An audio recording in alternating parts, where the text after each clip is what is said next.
जय हिंद, जय भारत। मैं गोस्वामी दिलीप भारी कैप्टन आप सभी महाराजगंज की जागरूक जनता को हाथ जोड़कर नमस्कार। साथियों, सर्वप्रथम आपको सूचित करते हुए मुझे हर्ष हो रही है कि कल मेरी 112 महाराजगंज विधानसभा के भगवानपुर हाट के भगवानपुर महाविद्यालय यानी भगवानपुर कॉलेज के प्रांगण में हमारे बिहार के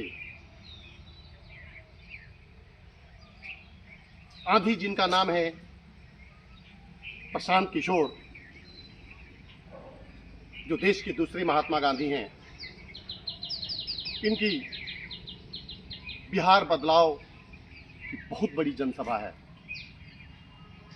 आप सभी से हाथ जोड़कर प्रार्थना है, कृपया भगवानपुर हाट महाविद्यालय के प्रांगण में दोपहर 12 बजे भारी से भारी संख्या में माताएं, बहनें और जागरूक जनता उनकी आशीर्वचनों को सुनने के लिए अवश्य पहुंचे। बिहार को बदलना अति आवश्यक है। इसे आप भी जानते हैं कि यदि तवे पर रोटी नहीं बदली जाती तो रोटी बदल जाती है। तो भला ये तो सरकार है। विगत 15 सालों तक लालू प्रसाद जी ने इस बिहार को जंगल राज में परिवर्तित किया और आज 20 सालों से हमारे कुर्सी कुमार, पलटू राम, नीतीश कुमार जी बिहार को मंगल महाजंगल राज में तब्दील किए हैं। आप देख रहे होंगे, जनता त्रस्त, नेता मस्त। अपनी केवल और केवल मैं महाराजगंज की बात करना चाहूंगा, क्योंकि मैं यहां का भावी प्रत्याशी हूं। आप नेता चाहे किसी भी चुने, विधायक चाहे किसी भी चुने, लेकिन यह ध्यान रहे कि आपका प्रत्याशी इस महाराजगंज का मूल निवासी होना चाहिए। अभी तक जो मुझे देखने में आ रहा है, कोई सिवान से आ रहा, कोई दरौधा से आ रहा, कोई एकमा से आ रहा, कोई गोरियाकोठी से आ रहा। साथियों, आपको यह सुनकर भी आश्चर्य होगा कि क्या हमारे महाराजगंज विधानसभा के अंदर ऐसा नेता नहीं जो महाराजगंज की बागडोर संभाल सके। आप नेता चुनिए, बाहरी व्यक्ति नहीं, मुंहचोर न चुनिए। आपने विगत 10 सालों में चुनकर देखा है। इसकी पहले आपने हेमनारायण शाह जी को चुना, क्या किया महाराजगंज को? 20 साल तक पीछे ले गया। केवल अपना पेट्रोल पंप, अपने हॉस्पिटल, अपना चिमनी, यानी नारा देते हैं सबका साथ, सबका विकास। काम क्या करते हैं? सबका साथ और अपना विकास। इस चीज को हमें बदलना होगा। अब आइए, वर्तमान विधायक जिनका नाम है विजय शंकर दुबे, बहुत है इनमें खूबे कि कभी तो जीरादेई से जीतकर विधायक बन जाते हैं, कभी माधी से बन जाते हैं और इसके पहले हमारे महाराजगंज से बन गए। आखिर क्या कारण है कि हमारे जो ये विधायक हैं श्रीमान जी विजय शंकर दुबे जी 5 साल में अपनी स्थिति बदल देते हैं, परिस्थिति बदल देते हैं। इन्हें बिल्कुल चिंता नहीं कि मेरी विधानसभा महाराजगंज चाहे वो भाड़ में जाए, जनता परेशान हो, इन्हें कोई लेना देना नहीं। क्यों लेना देना नहीं है? क्योंकि 5 साल का उनको चुनाव नहीं लड़ना होता है। अब कहीं मोतिहारी तलाश रहे हैं। तो मैं आपसे यही कहना चाहूंगा हाथ जोड़कर कि ऐसे नेता को अपने गांव में घुसने मत दीजिए। जो व्यक्ति केवल और केवल जनता की बातों की हित की बात न करके केवल अपना कार्य, अपना जेब भरता हो और केवल अपना स्वार्थ सिद्धि करता हो, ऐसे नेता को चुनने से भला क्या होना है। आज यह हमारा अफराद मोड़ 4 विधानसभाओं से जुड़ा हुआ है, महाराजगंज, गोरियाकोठी, बड़हरिया, सिवान। लेकिन मैं पूछना चाहता हूं बीजेपी, जेडीयू, आरजेडी और आपके अन्य पार्टियों से जो कहते हैं कि विकास हुई है, क्या विकास हुआ है? जिस अफराद मोड़ से आप चाहे दिल्ली से बॉम्बे तक पकड़ लीजिए, इस अफराद मोड़ पे आज से 79 साल पहले न तो कोई स्कूल था, आज भी नहीं है। न 79 से पहले कॉलेज थी, आज भी नहीं है। न 79 साल पहले हॉस्पिटल था, आज भी नहीं है। न 79 साल पहले बैंक था, आज भी बैंक नहीं है, और ना आज से 79 साल पहले कोई पोस्ट ऑफिस, कुछ भी तो नहीं है। मैं पूछिए उन नेताओं से, भला विकास की परिभाषा क्या होती है, विकास किसे कहते हैं? इन नेताओं को केवल विकास यही नजर आता है, जीतने के बाद मुंह में कान, गमछा लेकर के और 2-3 फॉर्चूनर लेकर के घूमते हैं, इनका यही विकास है। इन नेताओं को आपको सबक सिखाना है। इस क्षेत्र का नाम महाराजगंज है, जिसमें महाराज जुड़ा है, लेकिन फिर भी जो महाराजगंज पूरे देश के अंदर में, महाराजगंज के अंदर में चादरें बनाई जाती थी, लोग व्यापार करते थे, आज कंगाली की द्वार पे खड़ा है। मैं 10 साल पहले भी आपका प्रत्याशी रहा। पोखरा गांव के अंदर में बरहम बाबा से लेकर के आप रोड तक जाइए, रामकृष्ण मोड़ तक पानी भरा हुआ है। सबसे प्रबुद्ध लोग, धनाढ्य लोग रहते हैं वहां। ना तो मुखिया सुनता, ना सरपंच सुनता, ना वहां का विधायक सुनता। पानी भरा है, उसी में से माताएं बहनें बेटियां गुजर के जाती हैं। क्यों? क्या उसके अंदर नौका चलाने का विचार है? मैं पूछना चाहता हूं वर्तमान विधायक या पूर्व विधायक से या सांसद जी। रामकृष्ण मोड़ से आप चले जाइए, गौर स्कूल तक, हाई स्कूल है, इंटर कॉलेज भी हो गया बता रहे हैं। पोखरा गांव की तमाम बेटी और बेटे स्कूल का बैग लेकर के गिरते पड़ते किसी भी तरह वहां पहुंचते हैं, क्योंकि सड़क ही नहीं। जिस सड़क में 2015 में छोड़ा तमाम ईंटें गायब हैं, लेकिन आज तक आरसीसी नहीं हुआ। मुखिया से, सरपंच से पूछता हूं, कहते हैं कि भैया मंगल पांडे जी ने कहा था तब पास हो गई बा।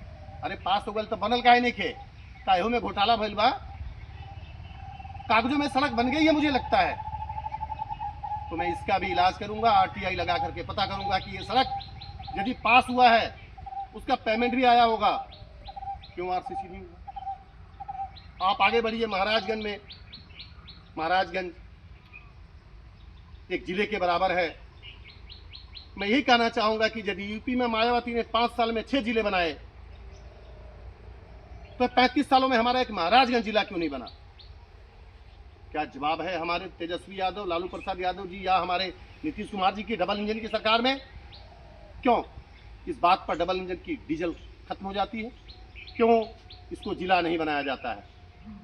बारिश होने पर मैंने देखा महाराजगंज के ऐसा कोई भी दुकान नहीं है व्यापारी लोगों का जिसके अंदर पानी न भर जाए। दुकान नीचे, सड़क बेतरतीब बनाई गई है। थोड़ी सी बारिश होते ही सबके दुकान में पानी चला जाता है, माल खराब हो जाता है, व्यापारी लोग परेशान रहते हैं। सुनता न तो सांसद सुनता, न विधायक सुनता। क्यों सुनेंगे? क्योंकि उनको पता है कि चुनाव आते ही सीआर के जैसा हुआ करेंगे और वोट मिल जाएगा।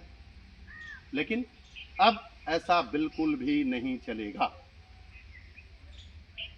इतना ही कहूंगा आप लोगों से कि जनता को इस बार बदलाव करना है, और जनता ने मन बना भी लिया कि बिहार में बदलाव होगा। क्यों होगा? क्योंकि हमारे इस महाराजगंज में खास करके बात करना चाहूंगा, ना कोई इंजीनियरिंग कॉलेज है, ना कोई मेडिकल कॉलेज है, ना कोई अच्छा कॉलेज है। क्या यहाँ के अभिभावक, क्या यहाँ के माता पिता नहीं चाहते कि मेरे बच्चे पढ़ लिख करके डॉक्टर बने, इंजीनियर बने, वकील बने? कहाँ है इंजीनियरिंग कॉलेज? कहाँ है मेडिकल कॉलेज? बीजेपी के लोग कहते हैं हाँ मंगल पांडे खोलने बड़े भैया बा वेंटिलेटर बा में, महाराजगंज में खोलने बड़ा वेंटिलेटर बा। क्या ट्रामा सेंटर है उसके अंदर? किसी व्यक्ति की एक्सीडेंट होती है, हार्ट अटैक होता है, विदिन 10 मिनट्स उसको वेंटिलेटर की जरूरत पड़ती है? नहीं, नो अवेलेबल। झांसा देने के लिए मैरवा के अंदर में, वाह, हमारे ही गांव के समझ लीजिए मंगल पांडे जी हैं। मैं अफराद मठिया का हूँ और बलिया की, जिसको बलिया पोखरा कहा जाता है। भगवान इनको इतनी सद्बुद्धि दी होती तो हमारे महाराजगंज क्षेत्र में खोलते। अफराद मठिया सीसे के बीच में तमाम जमीनें पड़ी है, पता नहीं कितनी एकड़ जमीन, ईपी के बॉर्डर पर ले जाके उसको खोला गया। जिस व्यक्ति को यहाँ अटैक आएगा, आपका मैरवा के बॉर्डर पर जाके इधर में तो पटना पहुंच जाएगा। ये कौन से सूझबूझ का परिचय दिया मुझे समझ में नहीं आता। लेकिन अभी तक वो बना नहीं है, चालू नहीं हुआ है। ये 2000 जाके ये लोग 50 में चालू करेंगे। आदि बुजुर्ग व्यक्ति तो मर जाएंगे, मर रहे हैं। लोग अपने ज़मीन को बेच करके अपने बच्चों को दिल्ली, हरियाणा में, दिल्ली, फरीदाबाद, नोएडा, गुड़गांव, पुणे, सूरत, जयपुर पढ़ने को भेजने के लिए विवश हैं। न कोई पढ़ाई, न कोई दिखाई, न कोई फैक्ट्री, न कोई रोजी रोजगार। रोजगार की तलाश में लोग बंधुआ मजदूर बन करके दिल्ली, बॉम्बे, पंजाब, हरियाणा, लुधियाना, गुजरात में नौकरी करते हैं और साल में छठ पूजा आने पर किसी तरह गिरते पड़ते अपने घर माता पिता के बीवी बच्चे के पास पहुंचते हैं। मोदी जी सबका साथ सबका विकास का बात करते हैं। बिहार में आते हैं, बड़ी बड़ी रैली करते हैं। कल भी आए थे, उन्होंने क्या कहा, मधुबनी में आए थे कि मेरे बिहार के श्रमिक परिवार के लोग, आप लोगों के लिए मैं एक ट्रेन देने जा रहा हूं।